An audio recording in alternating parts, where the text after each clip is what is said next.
1987년 9월 5일로 갑니다. 어떤 얘기 해주시겠습니까? 이날은 재밌는 일이 있었어요. 1987년 9월 5일 방송 금지곡 500곡이 금지해서 해제된 날입니다. 7, 80년대에는 방송 금지곡이라는 게 있었어요. 그래서 방송에 못 나가는 노래, 공공장소에서 부를 수 없는 노래 이런 게 있었는데 이날 무려 500곡이나 되는 금지곡이 다시 빛을 보게 된 겁니다. 네. 이미자 씨의 동백아가씨, 네. 심중현 씨의 미인, 이장희 씨의 한 잔의 추억, 양희은 씨의 아침 이슬 이런 노래들이 이때 금지에서 풀려서 지금까지도 사랑을 받고 있죠. 예전에는 금지곡들이 꽤 많았고 네. 그리고 이거는 이제 그 거의 뭐 영구 퇴출되나 했었는데 그래도 네. 87년에 복원이 됐군요. 네. 금지곡이라는 게 있었다는 것 자체가 저한테는 굉장히 좀 새롭고 놀라운 일이잖아요. 그때는 꼭 네. 저 판을 찍어내면 그 건전가요가 뒤에 하나씩 있어요. 저는 제일 웃겼던 게 네. 김추자 씨 노래 중에서 거짓말이 하면서 이 손가락이 북한을 향한다고 이게 금지곡이 그렇죠, 됐어요. 예. 거짓말이 할 때 이 손가락 네, 이렇게 때문에. 합니다. 예. 그렇죠. 자, 이게 시작이 어떻게 된 거냐면요. 네. 노래를 금지한다는 게 정말 기발한 착상인데 이게 실제로 있었던 거예요. 1961년 5.16 쿠데타 이후에 노래에 대한 통제를 시작을 했습니다. 그걸 담당한 기관이 한국 방송윤리위원회예요. 방송과 윤리를 서로 연결하니까 네. 이런 괴물이 생긴 거예요. 1965년 116곡을 방송금지구로 결정을 하는데 그 이유는 건전한 국민 정서를 저해한다. 또는 가사 또는 곡이 표절인 음악 이런 것들이었어요. 그리고 10년 뒤에 1975년 5월에는 박정희 정권이 유신헌법에 대한 반대를 금지하는 긴급조치 9호라는 걸 발표하는데요. 당시 뉴스 잠깐 보실까요? 대통령 긴급조치 9호를 선포했습니다.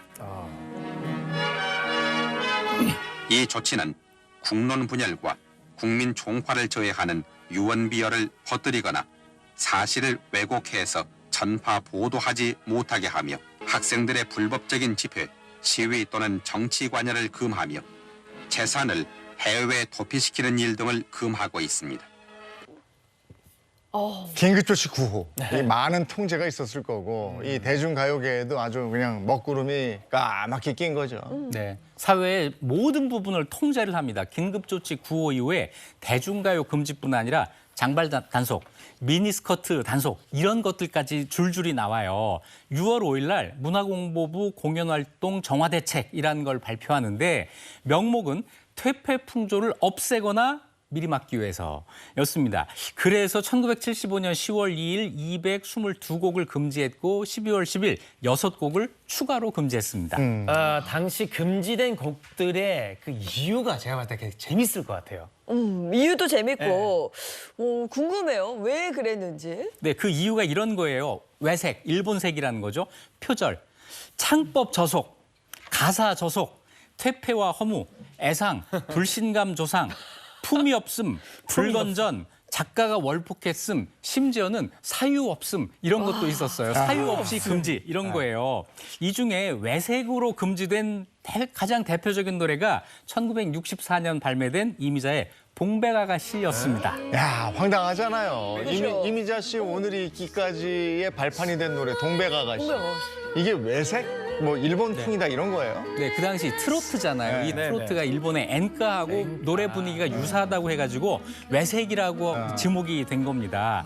이미자 씨, 동백아가씨 이게 당시 앨범 판매량 100만 장에 육박할 정도의 데이트곡이었는데 1966년에 갑자기 방송에서 사라져요. 그런데 이 노래를 금지한 진짜 이유는 외색 이런 거 아니고 1965년에 국민들이 반대하는 가운데 한일국교 정상화를 했단 말이에요. 네. 이러면서 국민들의 반일 감정을 무마하기 위한 희생양으로 삼은 거 아니냐 하는 이야기가 그때 나돌았습니다. 네. 근데 뭐 기준 자체가 너무 애매하니까 이유도 모르고 황당하게 금지를 받은 곡도 꽤 있을 것 같아요. 네, 사유 없음도 이유가 됐으니까요. 네. 금지곡 참 황당한 거 많았어요. 가수 이금희 씨가 부른 키다리 미스터 김이라는 노래가 있었는데 이거는 박정희 대통령 심기 불편. 아, 박정희 대통령이 키다리하고는 좀 멀었거든요. 참. 있거나 말거나입니다.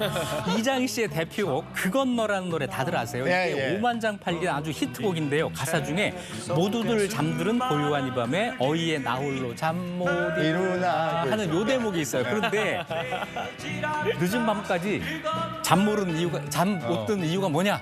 이래가지고 금지를 시켰어요. 게다가 이 노래 끝에는 그건 너 바로 너 너 때문이야. 이게 남에게 책임을 전가하는 태도야. 이래가지고 금지가 됐습니다. 또 그 무렵에 네. 70년대 말에 정말 가창력과 미모로 신드롬을 일으켰던 가수가 있어요. 혜은이 씨가 네. 제3 한강교라고 한 노래를 발표했는데 이것도 1979년 금지가 됩니다. 노래 가사 중에 어제 처음 만나서 사랑을 하고 우리들은 하나가 되었습니다라는 대목이 있는데 이거 풍기문란이야. 하나가 되다니 이래가지고 금지예요. 그래서 하면 안 어쩔 수 됩니까? 없이 가사를 부분 개사합니다. 네네. 어제 다시 만나서 사랑을 하고 우리들은 맹세를 하였습니다. 이렇게 바꿔서 발표를 했어요. 별걸 다. 당대 톱스타 배우 씨가 네. 세상을 떠나기 전 마지막 음반에 있었던 영시의 이별이라는 노래 있는데요. 아니 영시의 이별을 하면 통행금지 있을 때 어떡하란 말이야. 이게 야, 진짜 뭐야. 네, 이 통행금지 위반을 조장하는 노래 해가지고 금지가 됐어요. 아니, 이런 식으로 이유를 대면 사실 금지 안 될 곡이 없지 않나요? 맞아요. 네. 황당하죠. 근데 이렇게 금지됐던, 어이없이 금지됐던 곡들이 어떻게 다시 우리가 들을 수 있게 됐을까요? 1987년 6월에 민주화 운동이 있었고 그 이후 민주화 분위기가 있었죠. 이런 분위기 속에서 노태우 정권의 문화예술 자율화 방침이라고 하는 게 나오고 그 일환으로 1987년 9월 5일 날 500곡이 금지에서 해제가 된 겁니다. 좋은 노래를 마음대로 부르고 듣지 못하는 이런 역사, 이게 겨우 끝난 거죠. 그 뒤로도 가요 음반에 대한 사전 심의제는 그대로 남아있다가 1996년에 폐지가 됐고 노래에 대한 방송 심의는 2000년부터는 방송사 자체 심의로 전환이 됐습니다. 예. 네. 이게 그 각 기성 방송사에서는 이걸 못 들었지만 네. 저는 요때 이제 대학 방송국에 있었으니까 거기서 요 금지곡들을 이렇게 뒤로 해서 방송에 틀고 네. 가서 또 경찰한테 혼나고 아니, 이게 듣지 말라고 더 듣고 싶잖아요. 틀어도 혼나고 들어도 이게 혼나고. 대학 방송에서는 이런 걸 막 했었죠. 네. 언론인의 자세를 그때부터 보이셨군요. 예, 오늘도 유익한 역사 얘기 들려주신 이익주 교수님 고맙습니다. 네, 고맙습니다. 감사합니다.